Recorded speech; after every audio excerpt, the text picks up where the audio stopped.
Hello, I am Lindsay Thompson, and welcome to Your Government in Action, a presentation of Bahamas Information Services. Your Government in Action is a program proudly produced by BIS to inform you, the Bahamian public, of the work being done by the government and its agencies on a national level to promote a progressive and prosperous Bahamas. This week's episode will take a summary look at the first 100 days of service by the newly formed Progressive Liberal Party administration.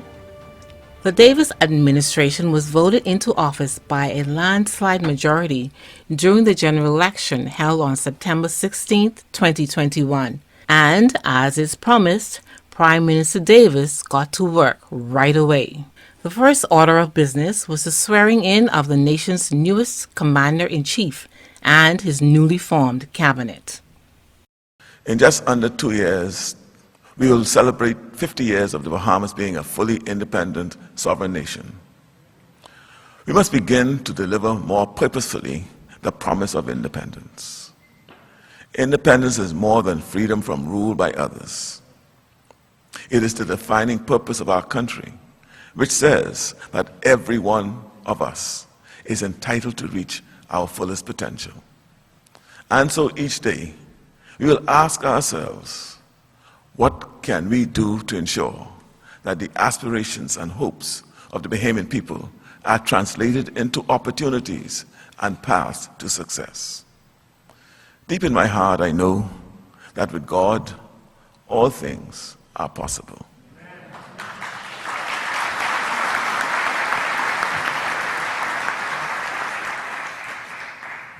If we work together towards a common purpose, in the common interest, and for the common good, great things are indeed possible for our country and our people.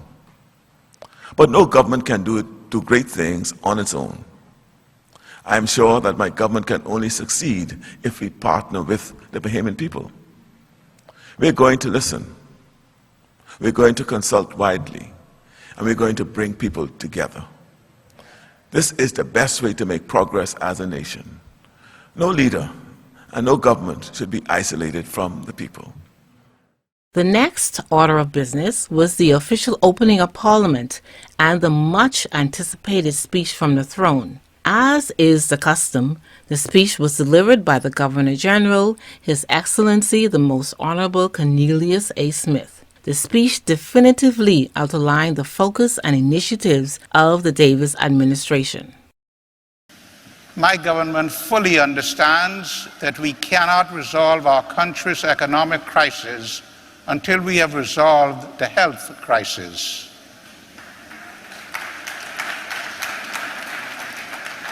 The COVID-19 crisis has exposed many of the weaknesses and vulnerabilities of our health care system. As a first priority, my government will therefore introduce legislation and policies to fully address future major health risks to avoid the need for emergency orders. Just as promised, while on the campaign trail, Prime Minister Davis and his cabinet hit the ground running from day one in office. The nation's chief made it known right away that his administration's early focus would be laser sharp and twofold. Firstly, getting management of the COVID-19 pandemic on track, and secondly, ensuring the economy of the Commonwealth is guided in the right direction. The nation did not have to wait long for action steps. Newly appointed Minister of Health and Wellness, the Honorable Dr. Michael Dalville's first day of work included a meeting with union executives of the Consultant Physician Staff Association, Bahamas Doctors Union, and the Nurses Union at the Ministry of Health and Wellness headquarters on Meeting Street Tuesday, September 21, 2021. Also present was the Honorable Philip Davis, Prime Minister. Following the meeting with union executives, both Dr. Dalville and the Prime Minister were taken on a tour of Princess Margaret Hospital and adjoining facilities by officials of PMH and the Public Hospitals Authority. The tour took in the critical care block, the new patient registration waiting and pharmacy areas, the ongoing renovations of the A&E space inclusive of the ambulance bay, orthopedic clinic and wound care, the maternity ward corridor to the legacy entrance stairwell to the old operating theater. They also briefly visited with patients in Male Surgical 3, the newly renovated Male Surgical 1, the exterior and clean spaces of the Special Pathogens Unit, the exterior morgue, storage coolers, and other facilities. Minister Darville also toured the newly renovated as well as older sections of Rand Memorial Hospital on September 22, 2021. He also used the opportunity to speak with healthcare professionals there. Dr. Darville noted that his ministry has short, medium, and long-term plans to improve healthcare services on Grand Bahama. He said there is a need to improve the bed shortages at Rand Memorial Hospital to ensure that local residents who access the Rand have favorable medical outcomes. Also, shortly after taking office, Minister Darville, leading implementation of new tools to fight the rate of COVID cases, along with members of his COVID-19 technical team, visited islands in the southern and central Bahamas to conduct an urgent assessment of the situation there. In addition, the ministry dispatched COVID-19 surveillance and enforcement units to Inagua, North Eleuthera, and the Berry Islands with the intention to review COVID-19 cases, tighten surveillance protocols, and better support those who need to isolate and quarantine. The Davis administration has also been very vocal regarding access to COVID testing in the country and is of the view that widespread testing is an important tool that has been underutilized in our country's fight against the spread of the virus.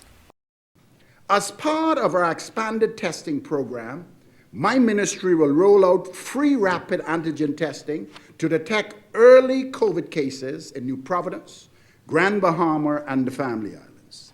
Last week, a pilot program was instituted on the island of Inagua. During that exercise, we completed 183 rapid antigen tests on residents of Great Inagua. This is roughly 20% of the population of that island. Of the person tested, 3 were positive. Of the 3 that were positive, 2 were persons from the same family. All of the positive cases were asymptomatic, and they were subsequently isolated. Contact tracing is ongoing. However, based on these results, and I'm pleased to report, community spread on the island of Great Inagua was ruled out.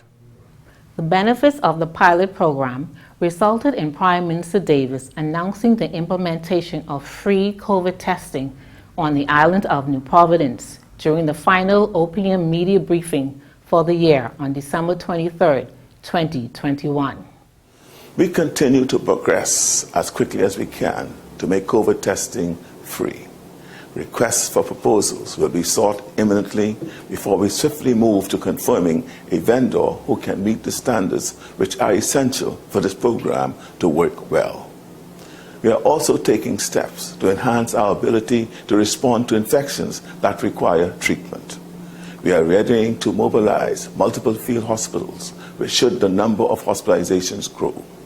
In New Providence, we are planning to utilize the nursing school and the National Stadium, and we are in discussion with an international partner to open a field hospital in Grand Bahama. We are identifying additional options in the Family Islands.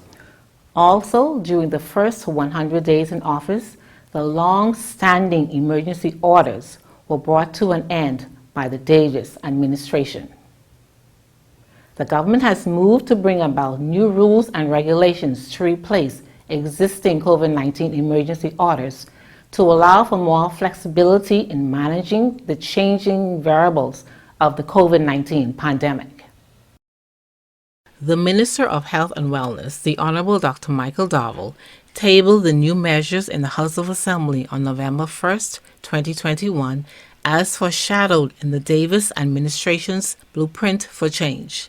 And he also tabled an amendment to Section 29 of the Health Services Act to allow for the management of the COVID-19 pandemic to become the responsibility of the Ministry of Health and Wellness. Dr. Darville told the House of Assembly that he was humbled and honored to table two regulatory documents: the Health Services COVID-19 Prevention and Management of Community Spread Rules 2021 and the Health Services COVID-19 General Rules 2021.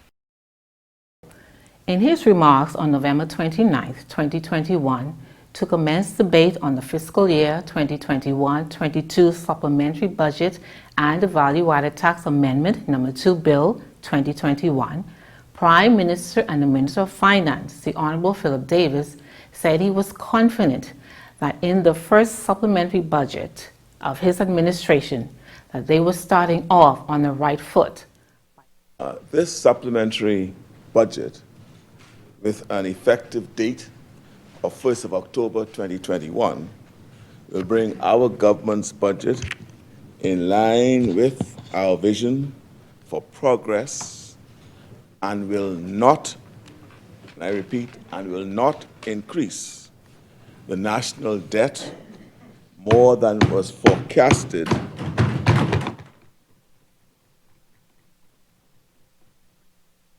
in the May 2021 presentation.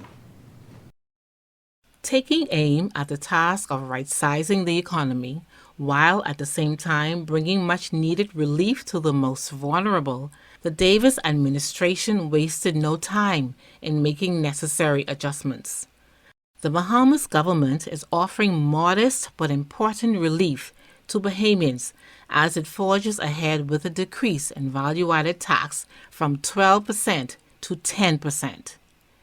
The Honorable Philip Davis, Prime Minister and Minister of Finance, in a supplementary budget statement to the House of Assembly on Wednesday, October 27, 2021, underscored that the tax reduction is being managed in a way that is fiscally responsible and will help Bahamians and the economy.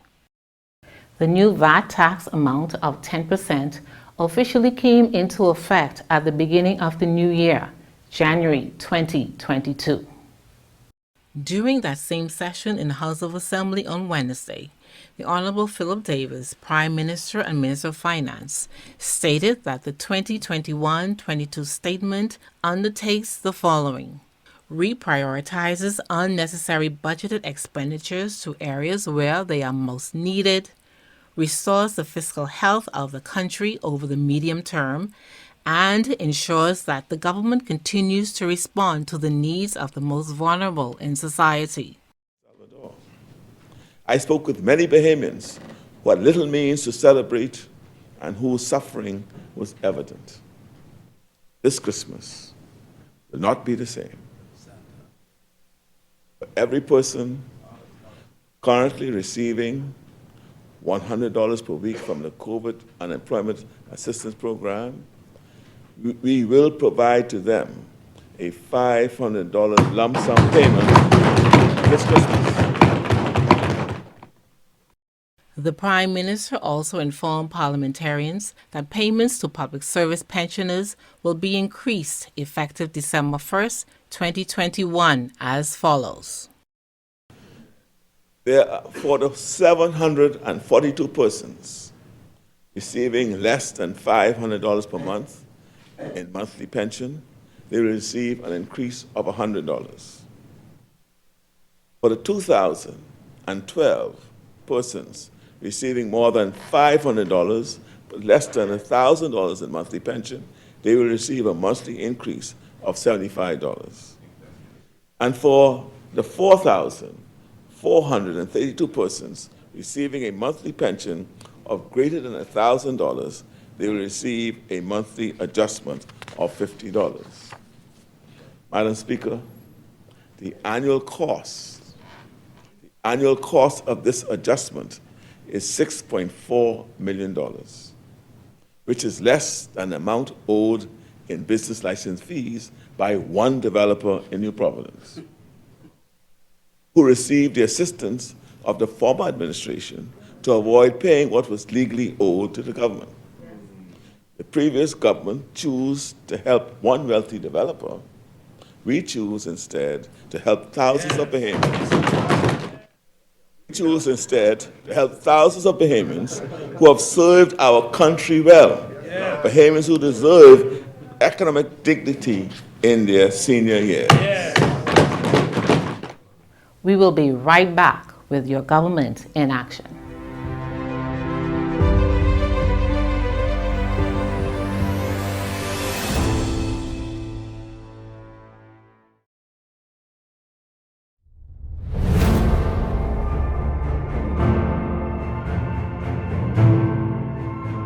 Welcome back. On the forefront of national security, an improvement in operational efficiency in fighting illegal activity in the Bahamas has been achieved thanks to the use of the Defense Force's new maritime surveillance system, which was commissioned during an official ceremony on Thursday, October 28, 2021 at the Royal Bahamas Defense Force Base, Coral Harbor. The maritime surveillance system increased maritime domain awareness throughout the Bahama Islands. This milestone achievement was announced by the Defense Force at a ceremony attended by government officials of both the Bahamas and the United States.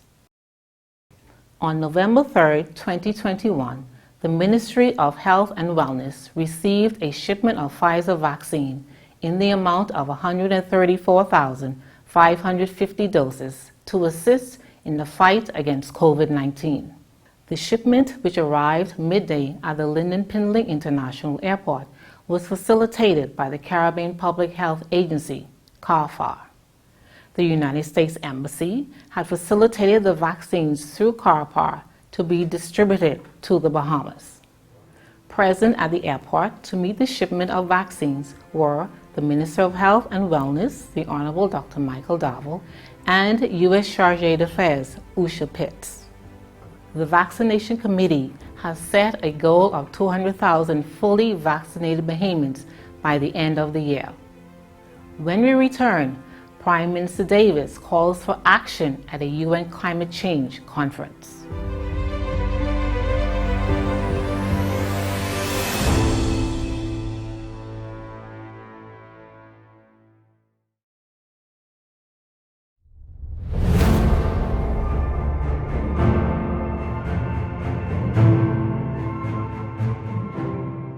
Welcome back.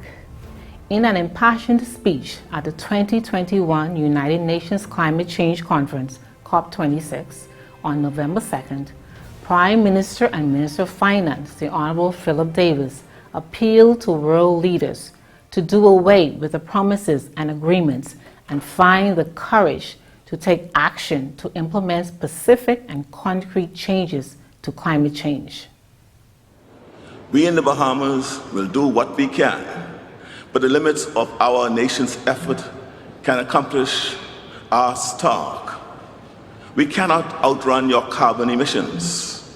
We cannot outrun the hurricanes, which are growing more powerful. And we cannot outrun rising sea levels as our islands disappear beneath the seas. As I said to the General Assembly of the United Nations in September, you will only be safe when we are all safe. We are out of time, colleagues. A recent study declared that the Bahamas had the cleanest air in the world. Other studies have shown that our distinctive, beautiful aquamarine seas are a magnificent carbon sink. Our seas reduce the amount of carbon in the atmosphere. The Bahamas is not now and never has been the problem. But yet, we are forced to pay the price. Prime Minister Davis told the delegates that their support through financing and technology transfer is urgently needed so that the Bahamas can rebuild better, resilient communities. When we come back, more of your government in action.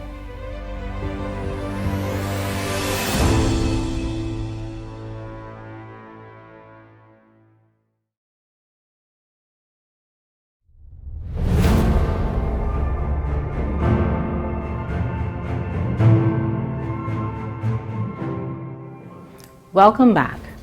The Ministry of Social Services makes grants available in the amount of $45,000.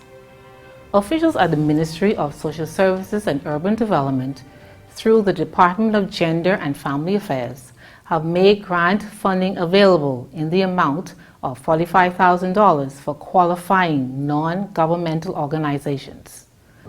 Those being nonprofit organizations in key areas tied to 2021 observances of International Men's Day, National Women's Week, and the 16 Days of Activism.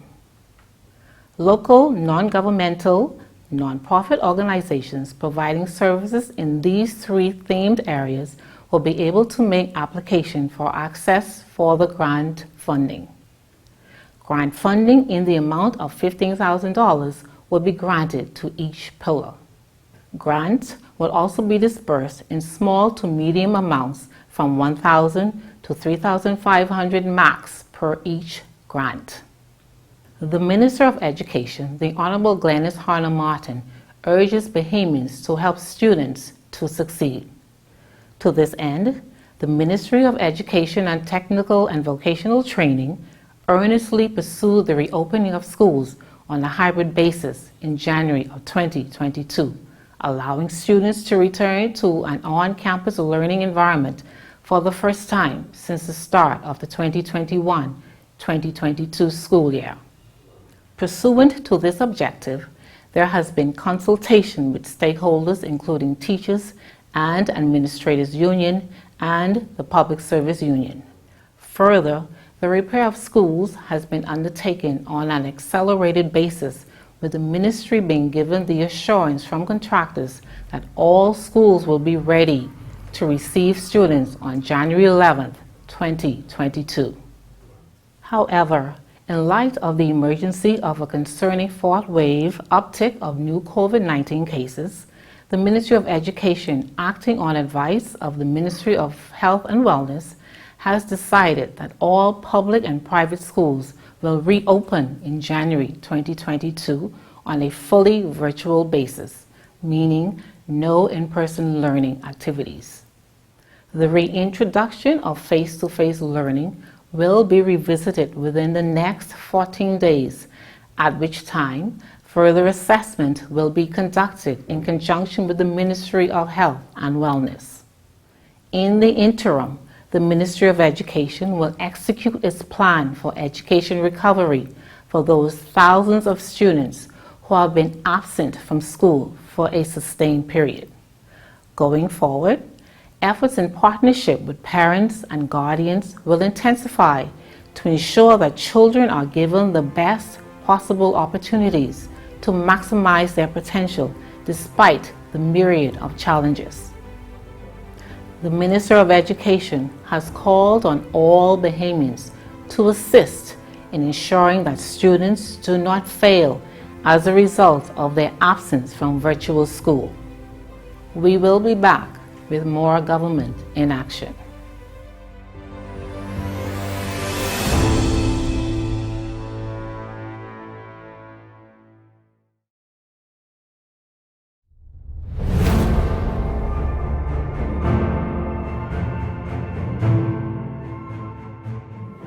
From the world of finance, the Davis administration has set the year 2026 for the Bahamas to rank in the top tier of the World Bank Index for ease of doing business.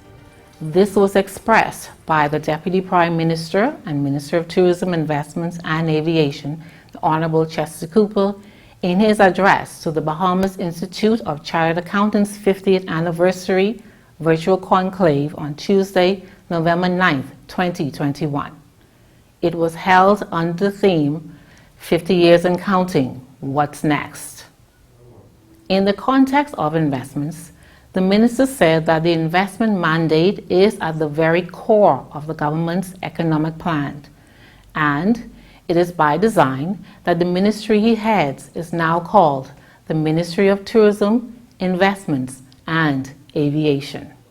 The government of the Bahamas entered into a new heads of agreement with Cotton Bay Holdings Limited for the addition of the Ritz-Carlton to that South Eleuthera property, translating into a rebounding tourism product and hundreds of jobs for Bahamians. This is in keeping with the Davis administration's pledge in its Blueprint for Change to bring focused attention to the promotion of trade and investment into the country. The heads of agreement was signed during a ceremony at the office of the Prime Minister on Monday, December 6, 2021. Minister of State in the Office of the Prime Minister with responsibility for the National Insurance Board, the Honorable Myles LaRota, told the House of Assembly on Monday that the government-funded unemployment assistance program has been extended to December 2021, with beneficiaries to receive an additional lump sum payment of $500 that will be paid in mid-December. The program had been scheduled to end in September 2021. Mr. LaRota said that the estimated cost of the stimulus is around $6.5 million. It is the intention of the government to make craft souvenirs and creative products made by Bahamians the center of the tourism product. The Honorable Alfred Sayers, Minister of Works and Utilities, underscored this point as he addressed a press conference to officially announce the reopening of the straw market.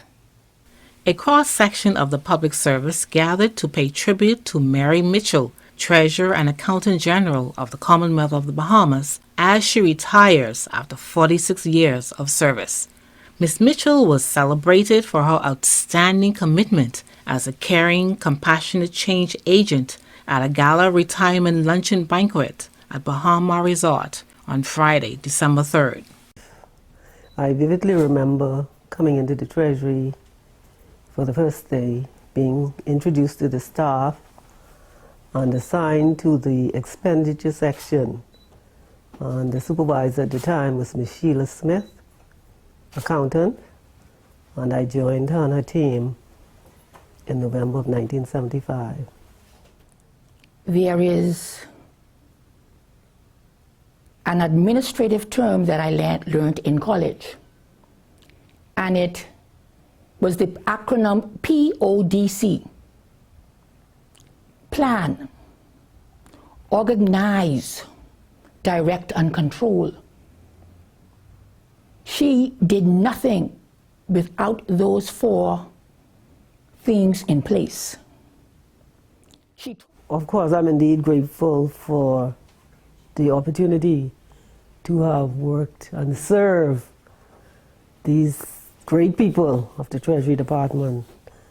All the accounting, support, and custodial staff right here in headquarters, and all those in the ministries and departments, those in Abaco, our Abaco office, our Freeport office.